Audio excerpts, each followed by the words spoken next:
Bonjour les amis, j'espère que vous allez bien. Donc comme j'en avais parlé, j'ai décidé, j'ai été inspirée à faire par saison un taroscope spécial vie sentimentale. Donc ce taroscope se fera par saison et on commence au printemps, hein, saison des amours, ça tombe bien. Et je vais vous expliquer un petit peu comment les choses se passent. Donc parce que même si c'est la même disposition là, du tarot par rapport au taroscope général, ça ne sera pas la même lecture, c'est pas la même organisation. Donc d'abord je sors la petite boîte, l'oracle du chakra du cœur, là, qui sera à peu près toujours un peu le même oracle, parce que j'ai celui-là pour l'instant. Si un jour il y en a un qui m'inspire, un autre qui m'inspire. Dans le domaine sentimental aussi, j'ai l'améthyste love, mais je trouve que l'oracle chakra du cœur est bien pour donner, ça sera un petit peu l'ambiance générale, le thème général là de la saison. Ça sera ça. Ensuite, vu que c'est le printemps, j'ai choisi l'Ostara Tarot et j'ai disposé les cartes ainsi. Je vais vous expliquer. Sur cette colonne là, c'est vous. Voilà, c'est sur cette colonne-là, c'est vous.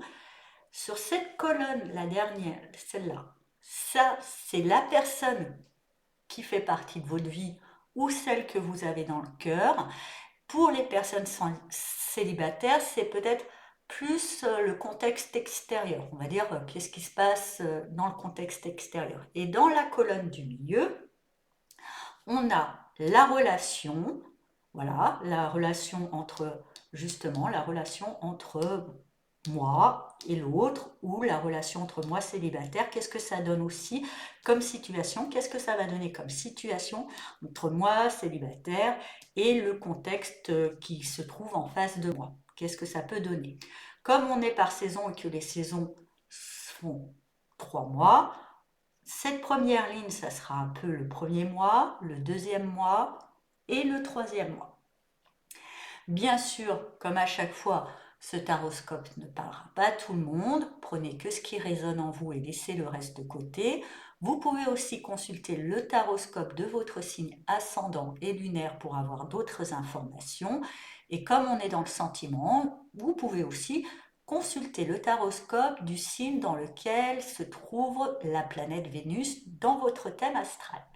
Voilà, donc on passe maintenant au tirage. Alors, chers amis béliers, on va voir tout de suite avec l'oracle chakra du cœur qu'est-ce que ce printemps vous réserve. Et c'est surprise. Je pense que vous allez être étonnés. Il y a quelque chose qui va vous étonner. Alors, ceux qui sont en couple, peut-être que vous serez étonnés par votre conjoint. Il y aura peut-être aussi, on me dit, pour certains béliers, je suis navrée, des surprises qui seront peut-être pas forcément agréables. J'entends. En tous les cas, il y a quelque chose de soudain. Il va avoir un virage, un truc que vous espérez pas. Alors peut-être la rencontre inattendue. En tous les cas, je pense que pour cette saison du printemps, qui est un petit peu la vôtre, hein, justement, euh, vous allez être contredit. Vous avez peut-être euh, une idée préconçue ou une ligne de conduite, quelque chose de bien défini dans votre tête par rapport à votre vie sentimentale. Et la vie va vous contredire. Mais je pense que c'est pour vous bien, pour vous dire qu'il faut rester quand même dans une forme d'accueil et surtout dans le sentimental. C'est pas comme les choses plus matérielles. On n'est pas dans le contrôle et on peut être surpris. Donc on va voir comment ça commence pour vous. Alors, pour vous, déjà, on a le 6 de coupe. Le 6 de coupe. Donc je dirais que vous, actuellement, il y a peut-être une envie de revenir en arrière, il y a peut-être une nostalgie du bon vieux temps. Peut-être que pour pour certains béliers, je ressens, oui, voilà, peut-être la nostalgie, vous savez, de l'euphorie du début. Pour certains qui sont en couple, vous êtes peut-être arrivé à un côté un petit peu plus plan-plan, plus sage, moins euphorique on peut avoir au début. Il y a cette petite nostalgie du début, d'où l'intérêt de peut-être pimenter votre vie de surprise. Pour d'autres, je ressens aussi une certaine sagesse dans sa relation à l'autre. On, on commence avec une certaine sagesse, une certaine lucidité, parce que même si les choses évoluent et sont peut-être devenues plus plan-plan, même s'il peut y avoir une nostalgie des débuts, il y a une acceptation que la relation, c'est comme ça, elle évolue, elle passe par plusieurs stades, et que bah, comme on peut plus être l'enfant insouciant qu'on était quand on est adulte, ça reste quand même là, ça peut être des petites parenthèses dans notre vie, mais ça fait plus partie et ça fait partie du jeu. Il y a aussi une acceptation, une sagesse de comprendre que les choses évoluent et je trouve aussi, pour moi, il y a une maturité, quelque chose d'assez serein, hein. Je ressens une certaine sérénité dans la relation à l'autre. En face de vous, votre conjoint ou, euh, ou, ou le contexte extérieur, hein, pour les célibataires. Euh, alors là, par contre, c'est pas du tout la même dynamique, hein. En face de vous, alors c'est bien que vous soyez dans cette forme de sagesse, hein, c'est bien que vous soyez dans, peut-être aussi, c'est pour ça que vous êtes dans, dans, dans la nostalgie peut-être de l'avant parce que j'ai en face de vous un partenaire ou une personne que vous avez dans le cœur qui cherche vraiment la petite bête, hein, qui cherche vraiment le conflit, qui est toujours un petit peu dans une forme de compétition, qui cherche à piquer quand même, hein, qui est quand même dans un certain conflit, hein. Alors peut-être qu'il a ses règles ou qu'elle a ses règles, on ne sait pas. Voilà, je veux dire, il ou elle, peu importe, on s'en fout, vous adaptez à votre situation, à savoir aussi qu'éventuellement, si là vous vous reconnaissez plus là que là, c'est libre, hein. Mais bon, voilà, je ressens que c'est quelqu'un qui vous pique et vous, ça va, vous prenez ça avec quand même assez de philosophie, peut-être un brin de nostalgie de l'ancien temps, mais vous rentrez pas dans ce jeu de chercher la petite bête. Même si l'autre vous cherche des poux, il ne vous trouve pas. Voilà, donc c'est plutôt bon parce que sinon on s'en sort plus. Qu'est-ce que ça donne du coup comme ambiance entre vous? Et avec l'as de coupe, bah peut-être ça ranime une certaine. Alors c'est très contradictoire. Vous commencez, c'est très contradictoire, mais en même temps je trouve qu'il y a un certain sens. Déjà, peut-être, à force de chercher la petite bête, ça renforce, je dirais, votre estime personnelle. Vous. Peut-être que l'autre aussi, hein, ça transforme l'estime personnelle que vous pouvez avoir. En tous les cas, pour moi, malgré tout, ça rallume un petit peu la flamme. Car effectivement, s'il y a engueulade, il y a réconciliation. Et pour moi, je pense que grâce à cette nostalgie, grâce à cette sagesse, grâce un peu à cette prise de distance que vous pouvez avoir, vous n'êtes pas dupe sur les petits pics de l'autre, vous vous laissez pas prendre et vous, ça ramène une certaine flamme. Je vous vois même presque attendri de voir l'autre avec ses petits pinaillages et ça rallume une certaine forme de flamme entre vous qui, justement, est bien puisque ça vous ramène à cette nostalgie du passé, ça ramène un petit peu le piment. Voilà, ça ramène un petit peu de piment. Le piquant, hein, voilà, ça fait un peu de piment. Ensuite, vous évitez. Ah, vous, ensuite, c'est la mort. Alors vous, il y a une transformation et je pense que jusque-là, même si ça ranime un peu la flamme, comme je vous disais, il y avait cette nostalgie. Vous arrivez à faire ce deuil, vous arrivez, je vous disais, cette sagesse, avoir cette sagesse de comprendre que on ne pourra pas revenir au temps des débuts. On ne pourra pas revenir au temps d'avant. Vous en faites un vrai deuil, vous le transformez et vous en ressortez grandi, hein, ce que je ressens de tout ça. Et effectivement, pour les célibataires, peut-être qu'il y avait la nostalgie d'une ancienne relation ou d'un idéal de relation qui, pour moi, vous arrivez à en faire le deuil, à transformer, hein, à cette fois-ci, à quitter. Donc pour moi, il y a vraiment une transformation à une certaine nostalgie d'un temps ancien. Il y a vraiment un bon deuil fait là-dessus qui vous permet de gagner en sagesse et même en lucidité, en stabilité dans votre relation à l'autre. En face de vous, vous avez le roi de denier. Ben ça va, ça se calme, hein.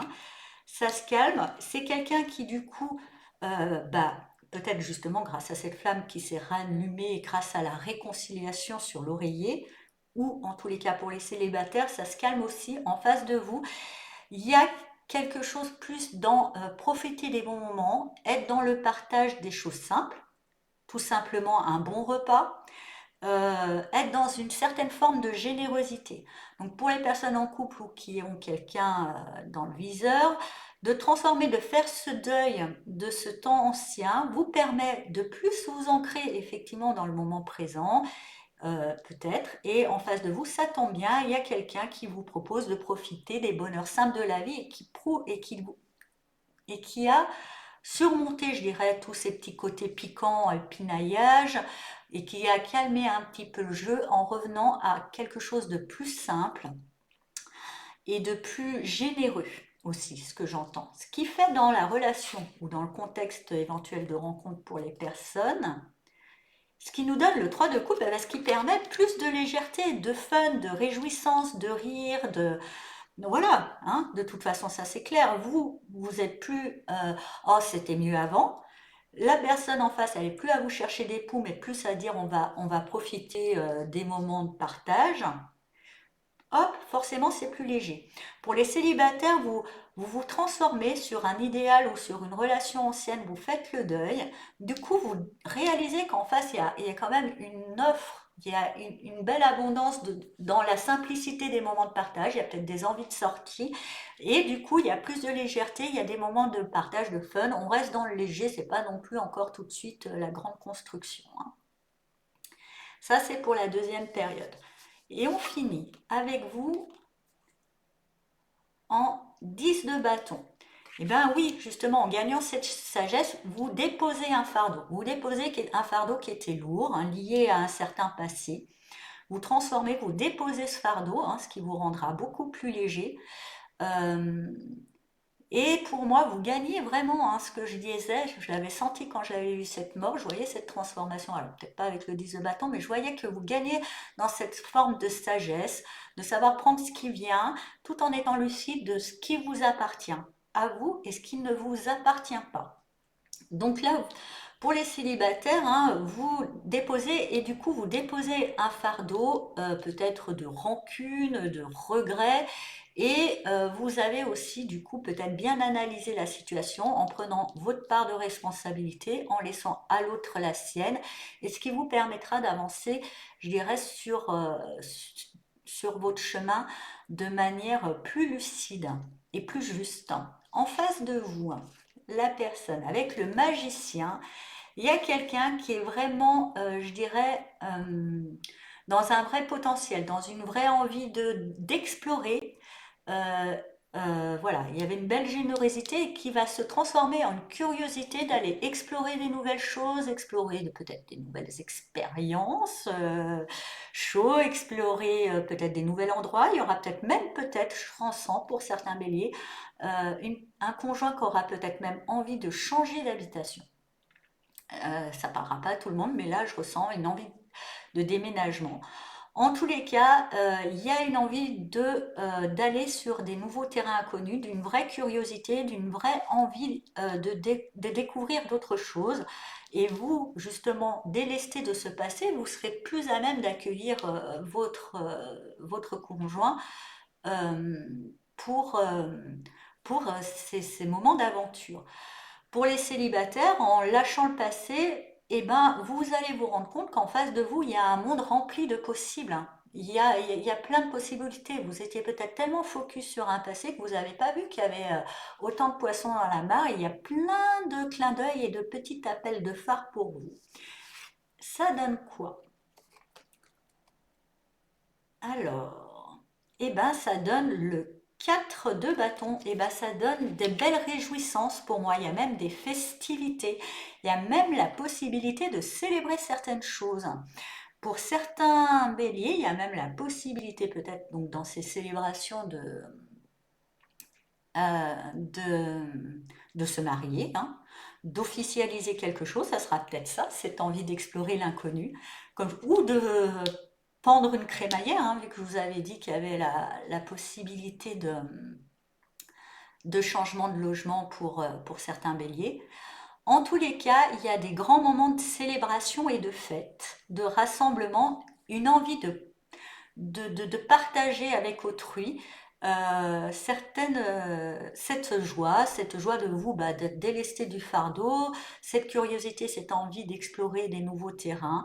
En tous les cas, il y a une vraie envie de célébrer avec votre entourage ce bon moment. Donc effectivement, ça a commencé un petit peu moyen, mais de ce petit moyen, on en fait quand même la possibilité de rallumer la flamme. Ensuite, il y a une vraie transformation, on fait un deuil, on calme le jeu en face, ce qui ramène un peu plus de légèreté, on prend les choses moins au sérieux, hein, voilà, c'est pas plus mal. Ce qui vous permet de délester un fardeau, d'avoir cette envie de curiosité et d'emmener des moments de célébration. Donc plutôt bien, je suis ravie pour vous, chers amis béliers. Voilà, j'espère que ce taroscope vous a parlé. Je vous souhaite un très beau printemps et je vous dis à bientôt. Au revoir.